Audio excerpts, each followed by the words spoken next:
Would you be okay with your friend doing business with your enemy? You asking me? Yeah. I can't go to the Max B party because you're my friend. Yeah. Why? Because you my friend, nigga. What? Yeah. You really think you know a guy, Jim, until something like this pops up. Mino was just spotted on Instagram liking Max B and French Montana's new song, Ever Since She Left Me. And that alone has people talking heavy. All of a sudden, things are looking shaky for Maino and Jim Jones, better known as the Lobby Boys. What makes it crazier is this is happening right before the so-called comeback of Let's Rap About It, and the timing doesn't feel random at all. This isn't just about Max B either. Mino also showing love to French Montana is what really raised eyebrows, because everybody knows how those lines connect. Now the real question is whether Jim is going to confront Maino about this or keep it moving. Either way, the situation feels awkward, and people are already reading between the lines. The tables definitely feel like they've turned. This whole thing feels like a plot twist in the Lobby Boys saga, champ. A lot of people already thought Mino was slowly stepping away from the podcast, and this just adds more weight to that talk. And here's the part that really got people side-eyeing. Word is Mino was vibing in the mirror to that new Max and French record, and folks are calling it a loyalty test, especially since Jim and Mino had that conversation not too long ago about staying solid.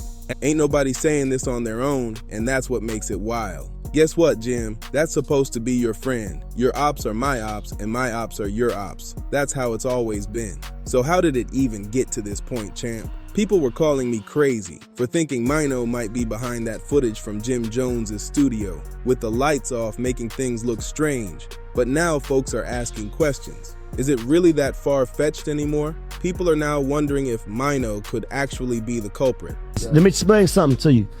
I'm a loyal nigga at the end of the day. Before music, let me tell you something. Let me explain something to you, David. Mr. David. Dawood. I'm Dawood on this podcast. I like that. It's crazy. My Muslim brother. Check this out.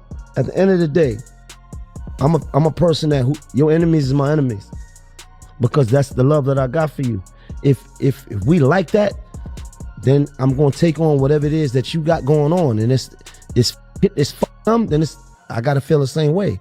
Some are even throwing out theories about him working with the landlord to pressure Jim, which sounds crazy at first, but nobody was thinking about it until now. That's the issue. Common sense gets ignored when signs are right there. We just watched Maino show love to Max and French's music, clear as day, and that's not a good look at all. Jim Jones is definitely going to feel a way about that. Right after, Maino came out saying, "My loyalty's 1000% with Jomo," and he didn't say it once. He said it twice, trying to make it stick. Meanwhile, everyone's turning on Jim and acting like he's the problem, but I'm watching this with my own eyes. I've got the receipts, I've got it all, and we'll get into that. Make sure you hit the hype button and the like button, because this story is only getting deeper. But let's get back to the chaos, because this whole situation is getting messy, champ. It's starting to look like not everybody has the same loyalty to Jim Jones that Jim thinks they do. Max B is clearly picking up momentum, and French Montana is right there doing the heavy lifting. I understand that I got a relationship with him. So my whole thing is this. I really understand that I don't come from the same world a lot of people come from. If I got a relationship with you that extends past professionalism and it's personal, I'm at your home and I know your parents, right? I just don't feel right if you at odds with somebody else, right? Knowing that we got a personal relationship, going out my way to go congregate or party with them, right? Now, that's a choice. Seeing them somewhere else is not, right? Because two things can be true at the same time. I can respect my relationship that I got with you, but at the same time, it don't mean no disrespect to somebody else. It means that I'm just clear on where I stand. French is pushing the record, carrying the rollout, and now people are slowly jumping on that wave, even if I'm personally not riding it. Still, you can't ignore what's happening. Max is gaining steam, and while scrolling Instagram, I noticed something that made me stop. There was fresh footage of French and Max getting lit to their new single, Off Coke Wave 3.5, celebrating the energy around it, and then I saw it clear as day. Champ! Guess who hit the like button on that post? You already know. Mino. No mistake, no accident, straight support. When you like a post, you're showing love. And in this case, that love is being shown to Jim's ops. That's just the reality of how people see it. Now, some might say it's nothing, but is it really? Let one of your friends like a post from someone you don't rock with, and you definitely look at them sideways. Be honest, champ, trust matters, and when it starts slipping, everything else follows. You might want to slow down and really look at this, champ. Ignoring it only makes everything look crazier upstairs, and that's where things start going left. The whole Lobby Boy situation is already shaky, and this Let's Rap About It podcast mess just added more tension. Ever since they took shots at 50, the energy hasn't been right at all, and everybody can feel it.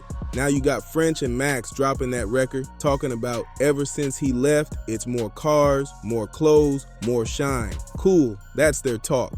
But ever since Maino jumped into that 50 situation, look what followed. No lights, no heat, nothing smooth about it. That timing looks wild, and people are definitely connecting dots whether it's fair or not. That's why folks keep joking about a remix. But jokes aside, we gotta be real about what this looks like. You can't play both sides, Jim. It doesn't work like that. Jimmy made it clear, if you're loyal to him, you can't be moving friendly with the ops. That line was already drawn. Remember, Dave had to explain himself just for showing up at a Max B party, and he said he had his reasons. So now the spotlight is on Maino. What's the reason for liking French and Max's record? Unless that loyalty talk didn't really mean what it sounded like. And that's the part that's making people question everything. I'm gonna say it straight, champ. It feels like Maino is way tougher than Jimmy in this situation. Maybe he's doing this on purpose because deep down he knows nothing is really gonna happen. Jim knows he can't check Mino the way people expect, so Mino moves however he wants. That's how it's starting to look, and that's what's making this feel uncomfortable. Brooklyn is gonna move how Brooklyn moves. That borough has always been known for slick behavior, quiet moves, and playing chess, not checkers. So when people see Maino making these moves, some are calling it strategic, others are calling it snake activity. Either way, it feels like he's testing how far he can go, knowing Jim isn't gonna press the issue. Let's be honest for a second. What is Jimmy really gonna do here? He didn't go hard on past situations, so people don't believe he's suddenly gonna draw a hard line now. That's why folks feel like Maino is flexing his position, seeing how much space he's got. And that's the bigger problem. Let's Rap About It has been looking shaky. The Lobby Boys brand looks like it's crumbling, and the energy just isn't right. From no likes, no heat, to now liking a Max B record, the optics are bad. I'm keeping it real, champ. This whole situation looks messy. And this is where perception starts doing damage, champ. Once the audience smells tension, every little move gets magnified. A like turns into a statement, silence turns into an answer, and suddenly people start picking sides without anyone saying a word. That's how these situations spiral. And right now, the optics are loud even if the voices aren't. What makes it worse is the timing. The podcast already felt shaky, the Lobby Boys brand already felt fragile, and now this pops up right in the middle of it all. Instead of unity, it looks scattered. And in this game, confusion is never a good look. People don't wait for explanations, they jump straight to conclusions. Now you've got fans watching every step, replaying old clips, bringing up old loyalty talks, and asking if those words really meant anything. That's the part nobody can control once it starts. The narrative runs on its own, and it doesn't slow down for clarification. At this point, it's not even about music anymore. It's about trust, positioning, and whether this situation gets addressed or ignored. Because ignoring it doesn't make it disappear, it just lets the story grow legs. And once that happens, champ, the damage is already in motion. I'm just keeping it real, champ. Did Maino forget that Max once dropped a record that crossed a serious line connected to Jim's family? That's not something you just overlook. In Jim's world, that's never gonna sit right, no matter how much time passes. But honestly, it feels like Maino doesn't care too much because he already knows nothing is really gonna happen. Let's be honest for a second. What is Jimmy actually gonna do about it? That's the question people keep asking. From the outside, it looks like Maino feels untouchable, like there's no real consequence coming his way. So he moves how he wants, says what he wants, and keeps it pushing. Am I mad at Mino? Nah, I'm not mad at him, but I see it clearly. And let's not act confused about Max either. We know what the history looks like, and we know why this whole thing feels off. The optics are bad, the timing is worse, and right now the situation just doesn't look good at all. So what happens next, champ? Does Jim even know this went down? And if he does, is he gonna address it? I wanna hear from y'all. Is Mino out of pocket, or is he standing on business? Drop your thoughts in the comments, and before you go, make sure you subscribe to Dripzine, like this video, share it, comment, and hit that hype this video button to help the channel grow. Thank you for rocking with us.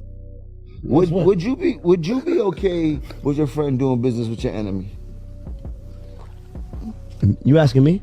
Yeah. I can't go to the Max B party because you're my friend. Yeah. Why? Because you my friend, nigga. What? Yeah. Let me explain something to you. I'm a loyal nigga at the end of the day. Before music. Let me tell you something. Let me explain something to you, David. Mr. David. Dawood. I'm Dawood on this podcast. Dawood, I like that. is crazy. My Muslim brother. Check this out. At the end of the day, I'm a person that your enemies is my enemies. Because that's the love that I got for you. If we like that, then I'm gonna take on whatever it is that you got going on, and it's then I gotta feel the same way. Understand that I got a relationship with him. So my whole thing is this: I really understand that I don't come from the same world a lot of people come from. If I got a relationship with you that extends past professionalism and it's personal, I'm at your home and I know your parents, right? I just don't feel right if you at odds with somebody else, right? Knowing that we got a personal relationship, going out my way to go congregate or party with them, right? Now, that's a choice. Seeing them somewhere else is not, right? Because two things can be true at the same time. I can respect my relationship that I got with you, but at the same time, it don't mean no disrespect to somebody else. It means that I'm just clear on where I stand.